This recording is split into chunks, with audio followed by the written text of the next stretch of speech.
What's up guys, Pokemon TCG here, and welcome back to another video on the channel. And today guys, we're going to be ranking an early tier list of all the Temporal Forces cards in the post-rotation format.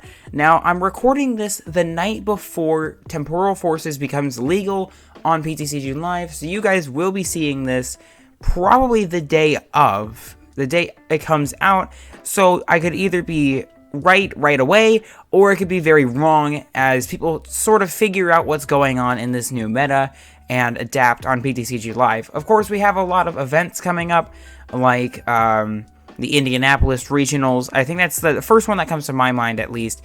But there are a lot of events coming up, and there could be a lot that changes the shape of the metagame, but I'm going to go ahead and do my best to kind of just go through every deck in the new format and just show you guys what I think about it. So without any further delays, let's just start right off with the first deck here, and that is Diaga with Matang. Now, Matang is a very interesting card, and honestly, I don't like it too much. It's, if I remember correctly, it's like you look at the top 4 cards of your deck, and you can attach any number of energies you find there, and you discard the rest. And it's supposed to be better than, what is it, Magnezone from Astral Radiance, which I just think is so dumb. Like, Matang is a worse version. It's sure you get to skip the rare candy step, and you can just evolve into a stage 1, but the other version, the Magnezone version, is just so much better. I don't understand what people are so excited about with this deck. I might be completely wrong, but I'm just going to put that in C right away. Like, I just don't see a place for this version of Dialga in the meta. There might be something like a B tier for the other version of Dialga, if that ever works out. But Dialga has been a really lackluster deck in the format, or in like previous formats, pre-rotation, so I don't imagine it getting a whole lot better, especially with losing Battle VIP Pass. That's one thing that a lot of decks are going to suffer from. Dialga just probably falls off, and it's just not good. I'm not putting it in D because Matang is a new card that I haven't tested out, and so I want to give the benefit of the doubt because I think that there could be a place for it. I just don't see a place for it. Second up is Ente Iron Valiant, and this deck is just not as good as it was before, especially with the new format kind of taking everything in a new direction. I don't see Ente Iron Valiant doing very well. It was really good in this past format because there were a lot of evolution focused decks, things like Charizard and Gardavour, Lost Box, like even Lost Box, I guess, which isn't really an evolution focused deck, but it was just really able to pick those decks apart, and just by slowly sniping, and then Entei to finish it off. But it's so much weaker than a lot of the things coming into the new format here, because now with Temporal Forces and with these like new box decks, we're going back to like bigger HP basics, and that's just not going to be good enough for Ente Iron Valiant, which is just going to be, I think, a little, for as turbo as it used to be, I think it's just not going to be good enough to be able to hold its own against everything else in the format. So I'm putting it in D. It could very easily be a much higher ranked deck. I could be completely wrong. That's something I really say a lot, but I really mean it. Like, with all these predictions, it's impossible for me to be able to get everything exactly right, because there are so many moving pieces. So if I get a wildly wrong take, then definitely call me out for it. Say like, hey, this is doing really well, and it's really just kind of cool for me to reflect and kind of think about that for future videos like this. Maybe don't be so critical on cards, and maybe just kind of give decks the benefit of the doubt, especially if it's in a new format like this. Next we have Archus and Gutina. I think Archus and Gutina is going to be an A tier deck, because it's a very solid deck. Arceus really returns with Temporal Forces because it really just has a lot of better matchups, with everything returning back to sort of a bigger HP basic sort of format. Arceus can now kind of rely on taking 2 prizes a lot, and Giratina is just a really strong attacker in this metagame, because it can knock out almost any EX. In fact, it can knock out any EX, depending on how things are set up. Mainly, you're just doing that 280, though, with the Arceus variant, to knock out things like other V-Stars, or to knock out your opponent's Pokemon EX. So I think there's a place for it in the format. Arceus Giratina has been consistently a very strong deck, and I think that'll continue to succeed in Temporal Forces. Next up, we have Great Tusk Mill. I think that this deck is definitely going to be high B tier, probably at the top of B tier, and that is because Mill is finally back with the Ancient Engine, and as we know from Roaring Moon EX, the Ancient Engine is really good, and it is really solid. You have like Sada's Vitality, you have Earthen Vessel. There's just a lot of things going for Ancient right now, and I think that especially with the new A specs like the Cape, you really can you can just sit with a whole bunch of huge Great Tusks, especially with like Bravery Charms and the Hero's Cape. There's just so many different ways that you can just outstall and outplay your opponent by just getting rid of everything that's available to them. And so I think Great Tusk Mill is not going to necessarily be the greatest alternative win con deck, but it's going to be one of the best. And that's why I'm putting it in B tier rather than A or S. Future Box. I've seen so many people kind of just trashing Future Box. I think it's a little too clunky right now. From what I can tell, my friend All Out Blitzel did a video saying that, like, basically, Future Box is just so lackluster. It's so clunky. There are so many different energy types and things that you have to worry about that it just seems better playing, like, a turbo list of, like, just playing Lost Box or something like that. So I think I'm going to put it in probably low C, because it still has, like, some notable performance finishes in Japan, and it deserves a spot on this tier list because, like, it's there, but it's just not that good. And also, one thing I should mention is I'm mainly trying to keep Japan, like the Japanese metagame, out of my opinion, because yes, it is important and it will be a factor, but I'm not trying to solely base my opinion based off of it, because Japan's meta is more like they take a more creative stance on how they play the game. And so I think that since everyone in like the rest of the world, not to say that we're not creative, but we like to do a lot more net decking, and we like to kind of not change once we find a quote-unquote optimal 60.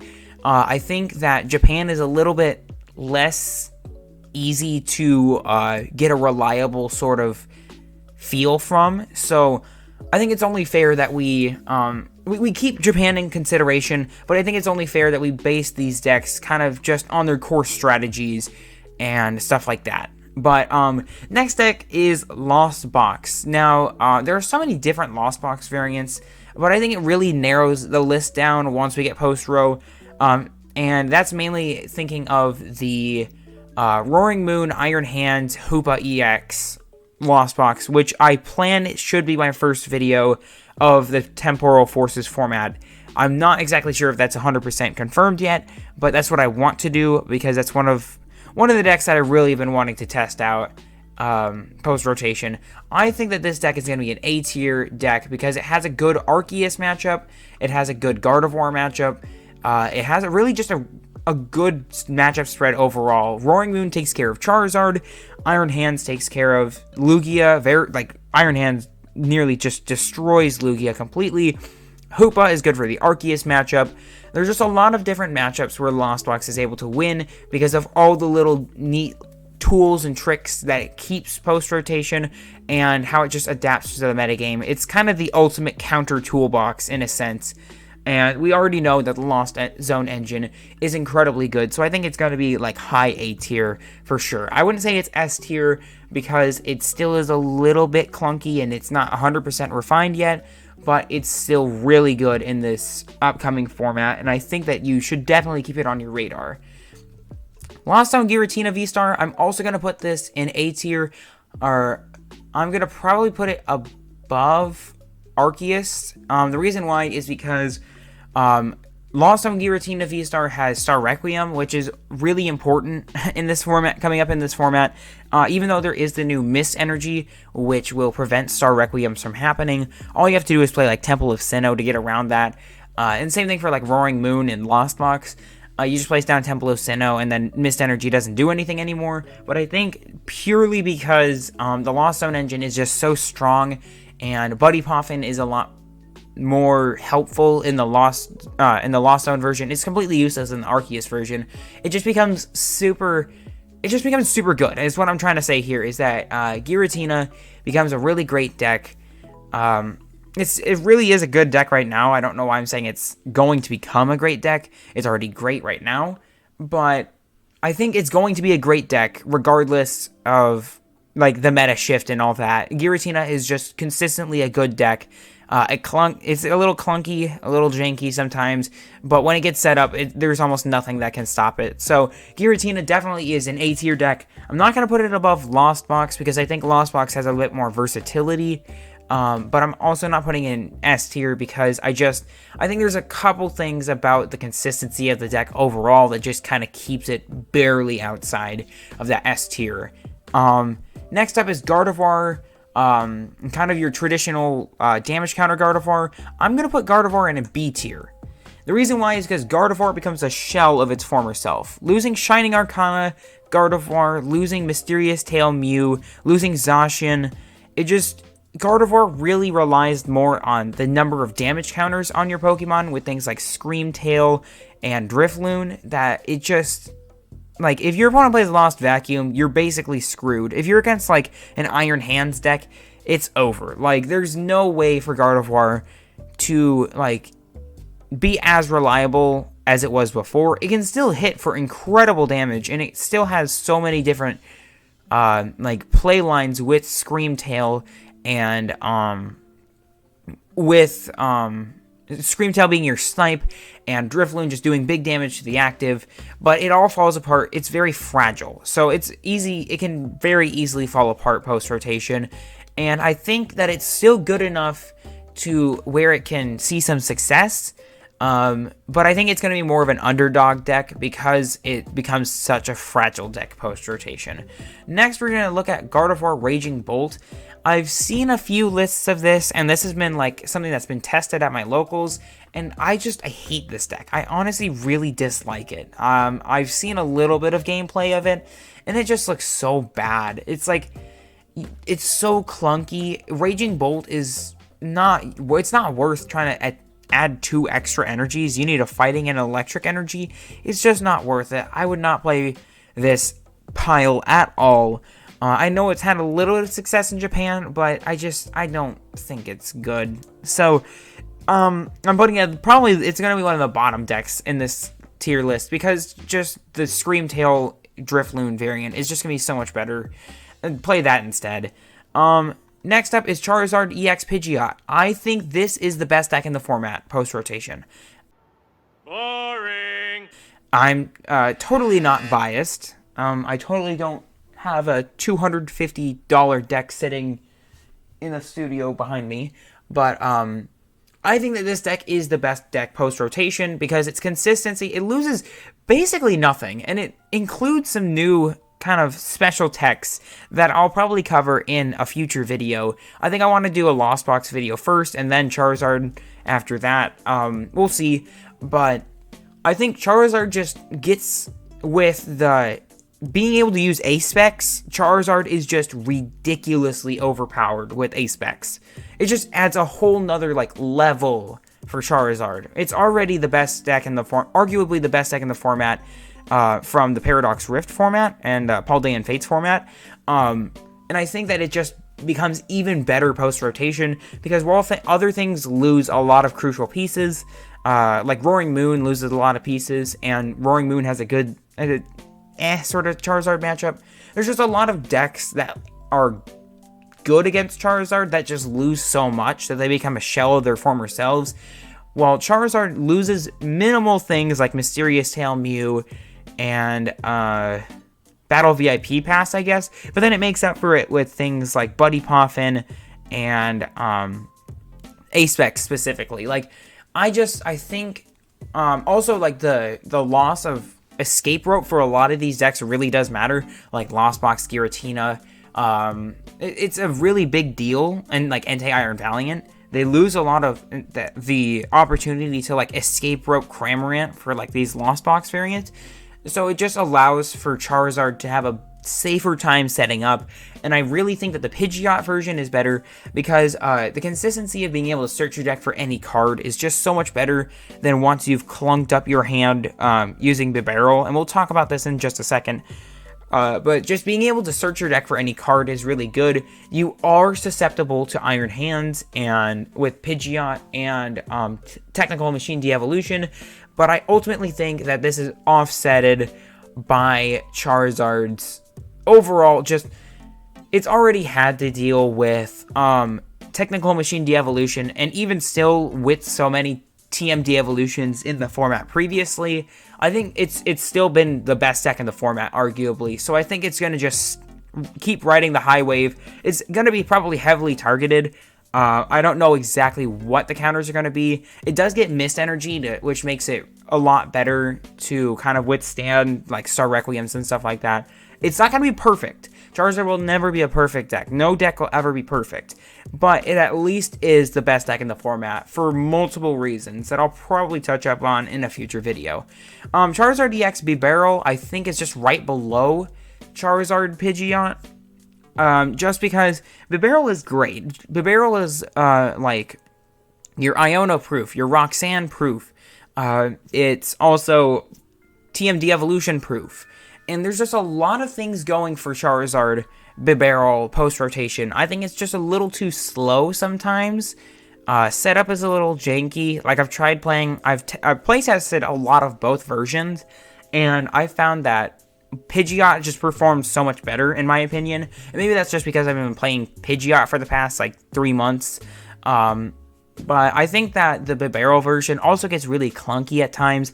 Not being able to get whatever card you want at any time really does make the deck suffer a bit. Since it's like a Stage 2 deck, you're relying on things like Arven and stuff. So it becomes a little bit worse, in my opinion. There are cards like Squovit and stuff, which is fine. The deck is fine, but it just, I don't know. It just doesn't feel as good as Pidgeot, and that's just my personal opinion. I know that B Barrel has had better success in Japan overall, but Pidgeot is, I think, just a better option in my personal opinion. So if you don't agree with me, I totally understand. This definitely could be interchangeable, but for me personally, I think that Pidgeot is just the better version of Charizard going forward in Temporal Forces. However, I did make sure to pick up the illustration rare B Barrels just in case I need to swap them out for some reason. Next up, we're looking at Chen Pow. Now, Chen Pow kind of really fell off with Paradox Rift because there were just so many better options for 2-prize decks. But I think Chen Pow makes its grand return post-rotation, and I think that I'm going to put Chen Pow in A tier. And because it's almost the same exact list as before, just with like Buddy Poffin instead of Battle VIP Pass, and it does drop the Palkia. But we've seen that already. We've seen that Chen Pow has been kind of taking out Palkia. It doesn't really need it anymore. It does have Iron Hands. It does have Baxcalibur. And they're really doubling down on Baxcalibur to make sure that it's not like your opponent doesn't just get... You don't get one Baxcalibur down and then your opponent just bosses it up or something. Prime Catcher, Counter Catcher, and then you're without your Energy Acceleration. So the deck is a lot more like safe.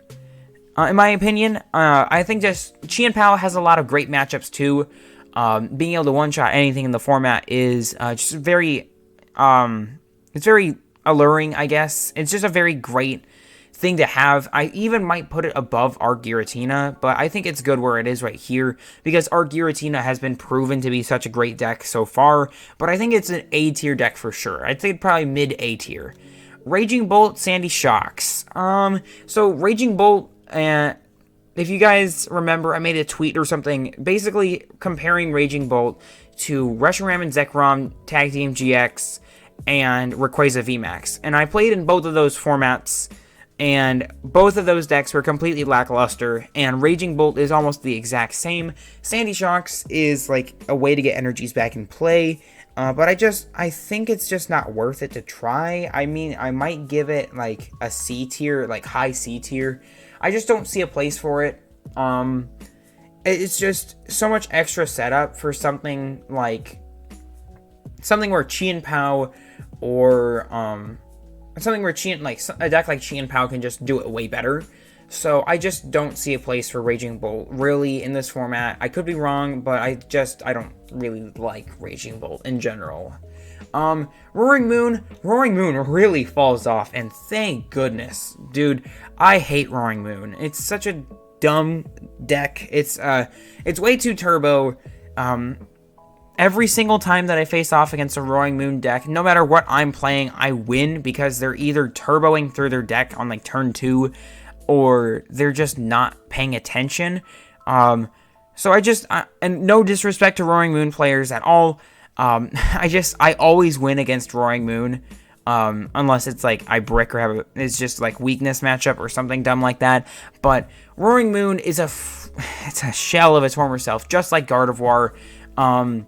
It loses, mainly its main loss, I think, is just losing Galarian Moltres V is its main loss. And that's just super bad for the deck because that's an energy acceleration every turn. That's your 4 Sealstone target. And you can't use it as an alternate attacker.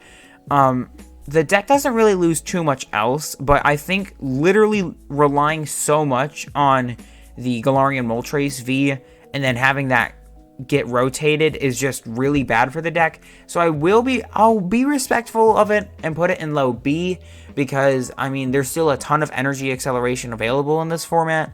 I don't think it's going to be nearly as good as it has been during the previous format here.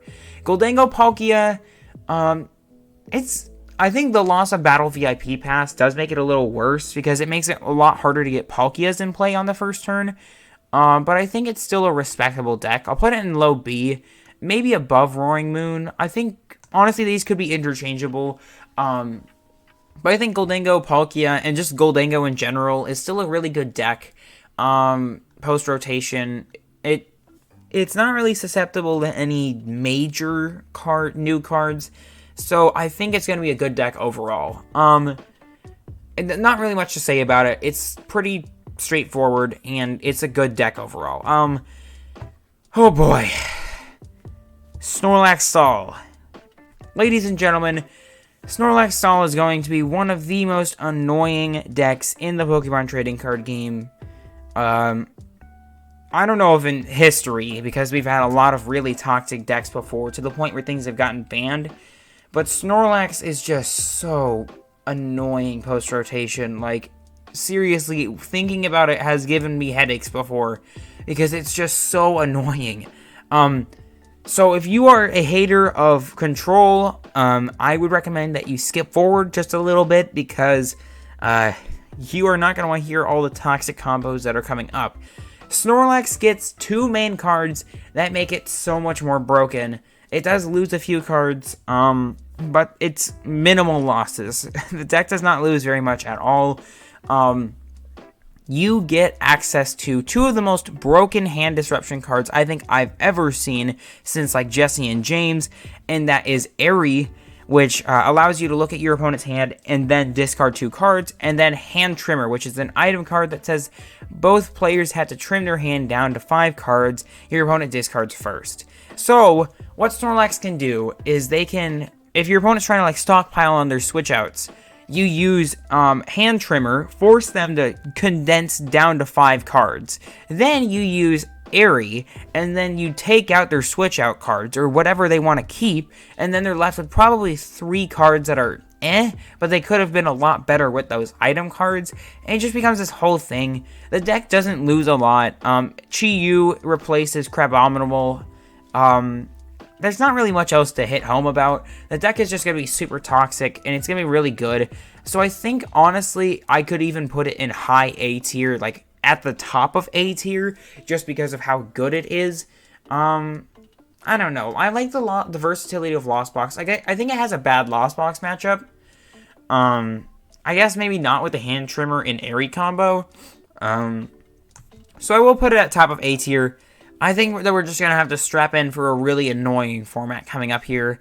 If, like, people start playing Snorlax Stall. It's not easy to win with Snorlax Stall because it takes so much time. And if your opponent plays it right, they can just kind of stretch out a game to the point where you're forced to a tie.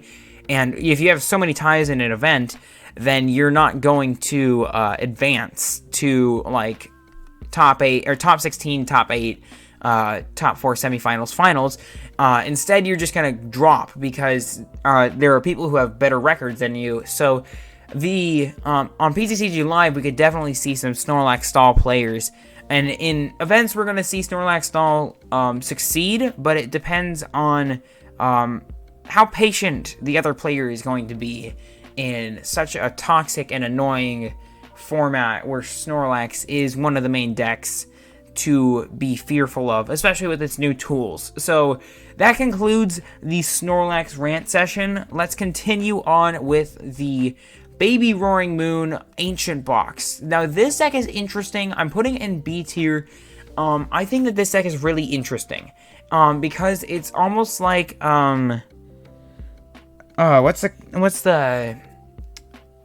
it's almost like Mad Party or United Wings in a sense, where it does, I think the Roaring Moon does like 60 damage and then 10 more for each ancient card in your discard pile, which can really stack up quickly. It's insane. And that has, again, the ancient engine is very powerful. Ancient booster energy capsule. Oh yeah, Great Tusk doesn't even need to use I don't know what I was thinking. Great Tusk here stall does not need, or Mill does not need to use Bravery Charm. It can just use ancient booster energy capsule. But like, there's so many different ancient cards that are really good. So I think that this deck will be a very competitive and successful deck. I'm putting it in B's here because I don't know enough about it, but I think it's cool enough of a concept on paper to where it yields a B tier spot, especially if it's a one prize deck that has like 140 HP basics. I think that's just really good to have in a format where like Delphox V might become a thing, that sort of stuff, where it's just very difficult to KO these Pokemon while they can deal with other bigger Pokemon. Lugia. I think Lugia is going to be probably, I want to put Lugia right in the middle of A tier. And the reason why is because Chinchino. For those of you who aren't aware, and I honestly don't blame you, Lugia has been like not in the spotlight at all. Chinchino is going to probably bring Lugia back from the grave here. We've seen a little bit of success with colorless Lugia, but it just hasn't been the same since the previous rotation where it lost all the cards that made it good, like Capture Energy, Quick Ball, Aurora Energy, the Amazing Rare Pokemon, that sort of stuff. It just becomes a lot. It's been a shell of its former self, and it still won't be as good as the Crown Zenith format Lugia, but it still will be a very powerful deck. So Lugia Chinchino is really good post rotation because Chinchino is can one-shot anything in the game with ease. It has an attack that allows it to do 70 damage for each different special energy, or for each special energy on it. So if you just stack on like 5, then you're going to be doing 300 damage. If you stack on 6, then you're knocking anything out in the game, right? Hold on. No, if you stack on 5, you're doing 350. Sorry. So 5 special energies is enough to KO anything in the game if they don't have a damage boost in some way, which is only like the cape, the new cape A-spec. So it's really good.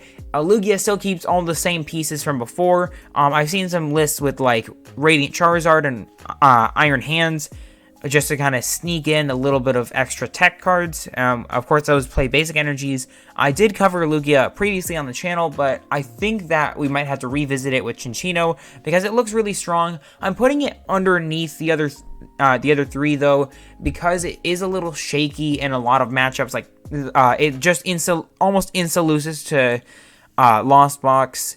Charizard still has a good matchup against it, especially if it has Delphox V in it. And it's just ultimately, it's a good deck, but there's still a little bit of flaws that it has, maybe some kinks that need to be worked out, but it's overall a really great deck and is a lot better with Temporal Forces. We're almost done here. Maron Reggie Ley. I don't know why it's Reggie Ley on this, like maybe Reggie Lecky's doing better, but Maron really really fell off. Like, it was going strong. Maron was one of the best decks in the format, but I don't think it's as good going into this format, because now we have a lot of things like single prizers that can one-shot. So I think that Maron, it's safe to put Maron Reggie Ley specifically in C tier.